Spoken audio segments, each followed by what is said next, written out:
आज का हमारा बिंदु हरित क्रांति से संबंधित है। हरित क्रांति, जब पूरी दुनिया अनाज की विभीषण अकाल से जूझ रही थी, उस समय यह एक किरण के रूप में हम दुनिया के सामने आई। हरित क्रांति का मतलब है आधुनिक कृषि उपकरणों, उन्नतशील बीजों, उर्वरकों और पर्याप्त सिंचाई के साधनों द्वारा कृषि में इसकी उपज में वृद्धि करना ही हरित क्रांति है। दुनिया में हरित क्रांति के पिता नॉर्मन बोरलॉग को कहा जाता है। इस कार्य के लिए इन्हें कई सारे पुरस्कार मिले, जिसमें नोबेल पुरस्कार महत्वपूर्ण पुरस्कार था।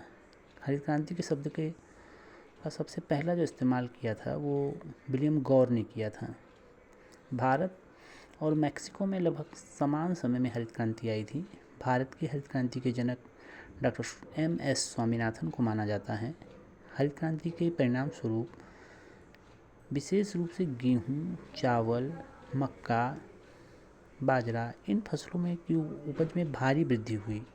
लेकिन भारत में यह जो वृद्धि है वो मुख्य रूप से गेहूँ की फसल में पाई गई, इसीलिए यह हरित क्रांति गेहूँ की क्रांति ही बन पाई। बाद में स्वामीनाथन ने ऐसी परिकल्पना की कि हम इसे सभी क्षेत्रों में लागू करके सदाबहार क्रांति के रूप में बदलने का प्रयास करेंगे। भारत में या पूरी दुनिया में ही कह सकते हैं कि अन्य क्षेत्रों से जुड़ी हुई जो क्रांतियां हैं उनके लिए अलग अलग शब्दों का इस्तेमाल किया गया, जिनके बारे में हम जिक्र करना चाहते हैं। जैसे हरित क्रांति को फसल उत्पादन के लिए, श्वेत क्रांति दुग्ध उत्पादन के लिए, पीली क्रांति तिलहन उत्पादन के लिए, भूरी क्रांति को उर्वरक उत्पादन के लिए, नीली क्रांति यानी मछली उत्पादन की क्रांति, काली क्रांति क्योंकि पेट्रोलियम लगभग काले रंग के होते हैं इसलिए उसे पेट्रोलियम उत्पादन के लिए इस्तेमाल किया गया। स्वर्णिम फाइबर क्रांति जूट उत्पादन की एक विशेष क्रांति थी। रजत उत्पादन, अंडे और मुर्गी के लिए इसका उत्पादन किया गया था।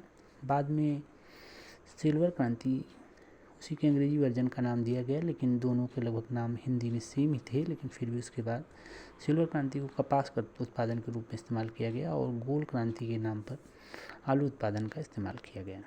भारत में श्वेत क्रांति के जनक डॉक्टर वर्गीज कुरियन को माना जाता है, जो कि एक बहुत विद्वान व्यक्ति थे। उन्होंने भारत में ऑपरेशन फ्लड की शुरुआत की थी और अमूल दूध की उत्पादन में उन्होंने महत्वपूर्ण सहयोगी भूमिका निभाई थी।